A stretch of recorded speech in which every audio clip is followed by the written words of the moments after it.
गरीब माँ और जादुई चूल्हा की कहानी। एक बार की बात है, अकबरपुर नामक गांव में एक राधा नाम की विधवा अपने बेटे रमेश के साथ रहते थे।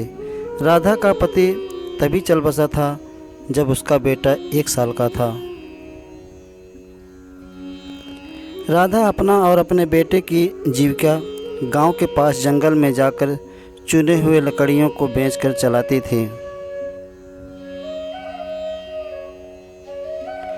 राधा रोजाना जंगल में जाकर लकड़ियां इकट्ठा करके लाती और बाजार में जाकर बेच देती।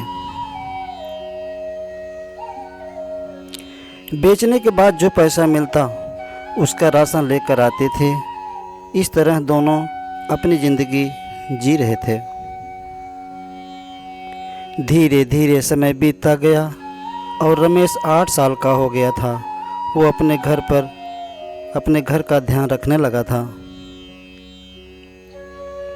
राधा अब उसको साथ में बाजार नहीं ले जाती थी। एक दिन राधा को बाजार से आने में देर हो गई। शायद उस दिन उसने लकड़ियाँ भी नहीं बेची थी। रमेश को बहुत भूख लगी थी। वो यही सोचता रहा कि माँ अभी बाज़ार से लकड़ियाँ बेचकर नहीं आई। बहुत देर इंतज़ार के बाद माँ आई। रमेश ने कहा, माँ जल्दी से खाना बना दो, मुझे बहुत भूख लगी है, मेरे पेट में चूहे कूद रहे हैं।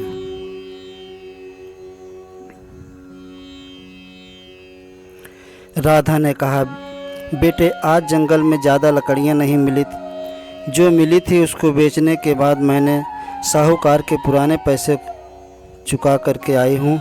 आज कुछ भी खाने को नहीं है। इतना कहकर उसकी माँ रोने लगी।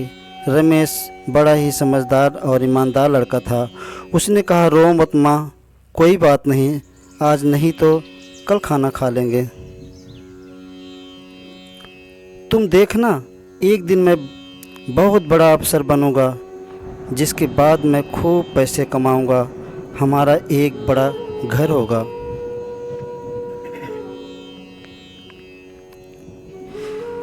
तब हमें खाना खाने में कभी भी परेशानी नहीं होगी। फिर हम पेट भर खाना खाएंगे। इसके बाद दोनों सो गए।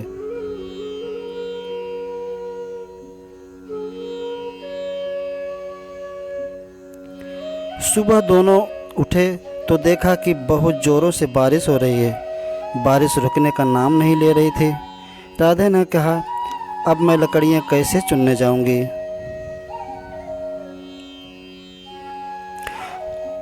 बारिश की वजह से सूखी लकड़ियाँ नहीं मिलेंगी, सूखी लकड़ियाँ ही बाज़ार में बिकती हैं। रमेश ने कहा, तुम परेशान नहीं हो माँ, हम जंगल के दूसरे छोर तक लकड़ियाँ चुनने जाएंगे।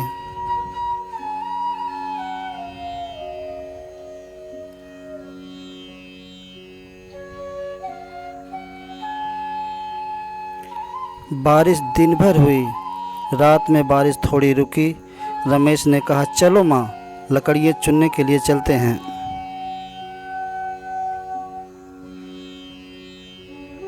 राधा ने कहा, नहीं बेटे, रात को जंगल में लकड़ियाँ चुनने नहीं जाएंगे। जंगल के दूसरे तरफ शेर रहता है।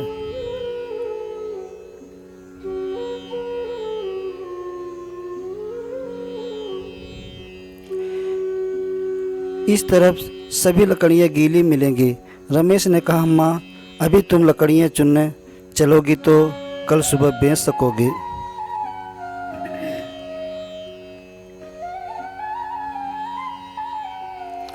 तभी जल्दी से हमें खाना मिलेगा।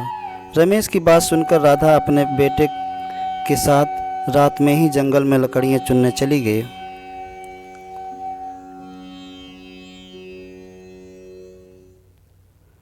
सूखी लकड़ियों के तलाश में दोनों जंगल में काफ़ी अंदर चले गए।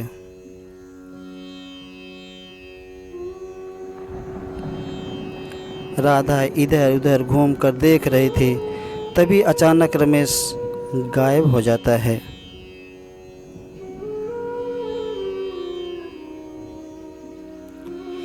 फिर राधा अपने बेटे को अपने पास न पाकर बेटे रमेश चिल्लाने लगती है और बुलाती है। रमेश थोड़ी देर बाद सामने से चलकर आता है। माँ कहती है, कहाँ चले गए थे बेटे? रमेश कहता है, माँ, जंगल के शेर को बहुत चोट लगी हुई है। ये बूढ़ा भी हो गया है। शेर के चोट को ठीक करने के लिए मैं जड़ी बूटी लेने चला गया था।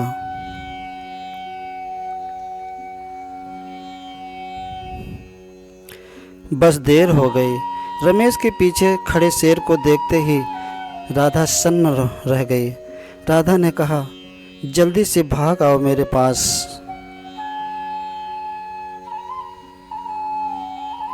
नहीं तो शेर तुम्हें खा जाएगा। रमेश ने कहा, तुम डरो नहीं माँ, शेर हमारा साथी बन गया है, वो हमें नहीं खाएगा।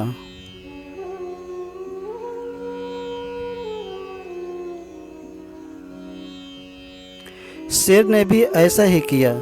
थोड़ी देर बाद शेर ने कहा, तुम दोनों ने मेरी मदद की है, मेरा जान बचाया है।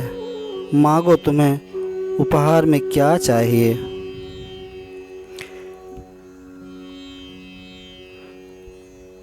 मांगो, तुम्हें उपहार में क्या चाहिए? रमेश ने कहा, हमें उपहार कुछ नहीं चाहिए। शेर ने कहा, नहीं, कुछ न कुछ उपहार तुम मांगो। रमेश ने कहा,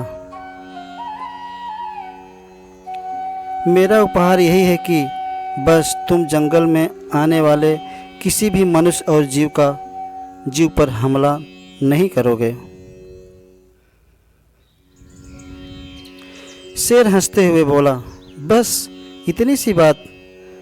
मैं वचन देता हूँ कि मैं किसी भी जीव का शिकार नहीं करूँगा।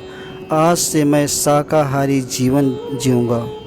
इसके बाद भी शेर ने कहा, लो, मैं तुम्हें ये जादुई चूल्हा देता हूँ। जादुई चूल्हे से तुम्हें कभी भी खाने की कमी नहीं होगी।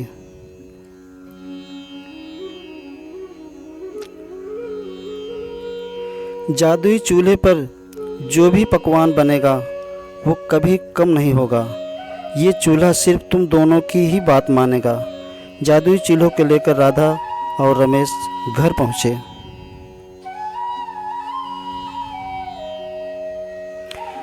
दोनों बहुत खुश थे।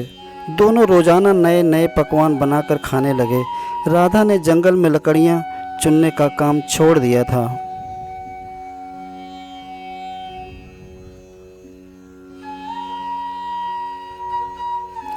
धीरे धीरे समय गुजरता गया और रमेश काफ़ी बड़ा हो गया। राधा थोड़ी बूढ़ी हो गई थी। रमेश को घर बैठे खाना मिल जाता था, इसीलिए उसने अभी तक कोई काम धंधा का भी नहीं सोचा था। वो बिल्कुल निष्क्रिय हो गया था। इस बात की चिंता उसकी माँ राधा को होने लगी। एक दिन राधा ने अपने बेटे से कहा, बेटे, कब तक हम दोनों जादुई चूल्हे के भरोसे बैठे रहेंगे? क्यों नहीं तू शहर जाकर कहीं नौकरी देखता?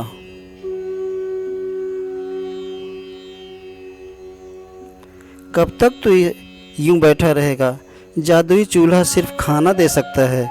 रमेश अपनी माँ की बात सुनकर अपना मुंह उधर कर लेता है।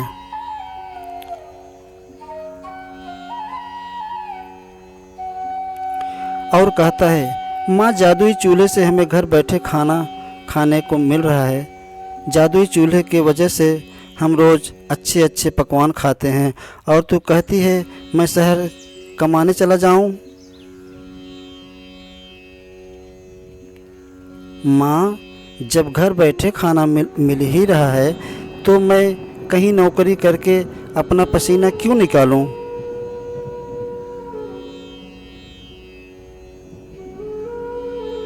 रमेश की बात सुनकर बूढ़ी माँ कुछ नहीं कहती। वो सुनकर सोने चली जाती है।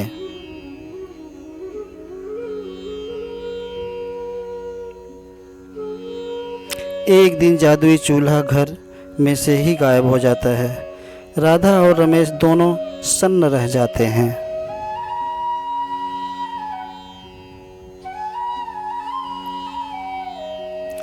रमेश जादुई चूल्हा बहुत ढूंढता है परंतु उसे कहीं नहीं मिलता।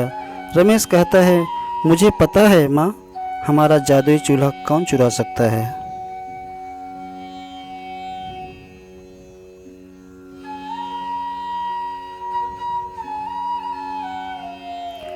हो ना हो, ये हमारे पड़ोसियों का काम है, उन्होंने ही हमारा चूल्हा चुराया है।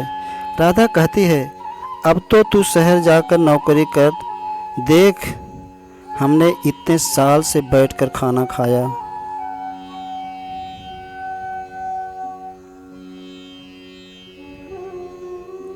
और अपना शरीर भी नहीं चलाया, इसलिए अन्न देवता नाराज हो गए हैं। जादुई चूल्हा जादू से गायब हो गया।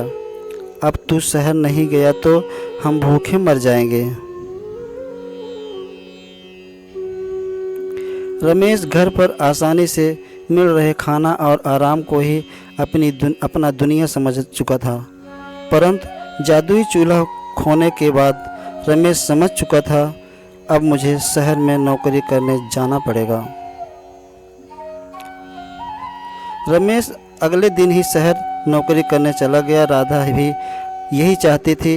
रमेश 5 साल बाद शहर से कमाकर अपने गांव अकबरपुर आया। रमेश और उसकी माँ का रहन सहन बदल चुका था। जब से रमेश शहर गया तभी से अच्छा पैसा कमाया, तभी से उसने अच्छा घर और अमीर बन चुका था।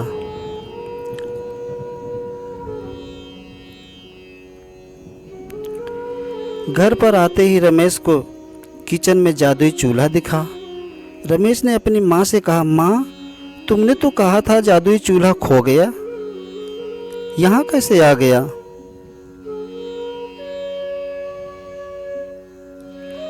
राधा ने कहा, बेटे, वो तो तुम्हें शहर भेजने के लिए मैंने जादुई चूल्हे को छुपा दिया था, तभी तो तू शहर गया और इतना बड़ा आदमी बना।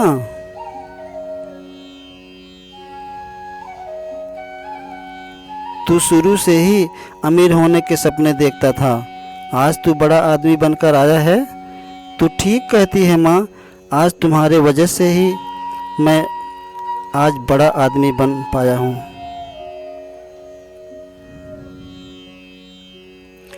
ये सब तेरी वजह से हुआ है। कहानी यही समाप्त होती है। कहानी से सीख दोस्तों, इस कहानी से हम यह जाना कि थोड़े से सुख के खातिर हमें अपने सपनों को कभी नहीं भूलना चाहिए।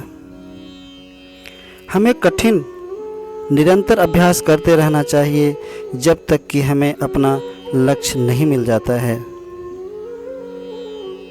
धन्यवाद दोस्तों।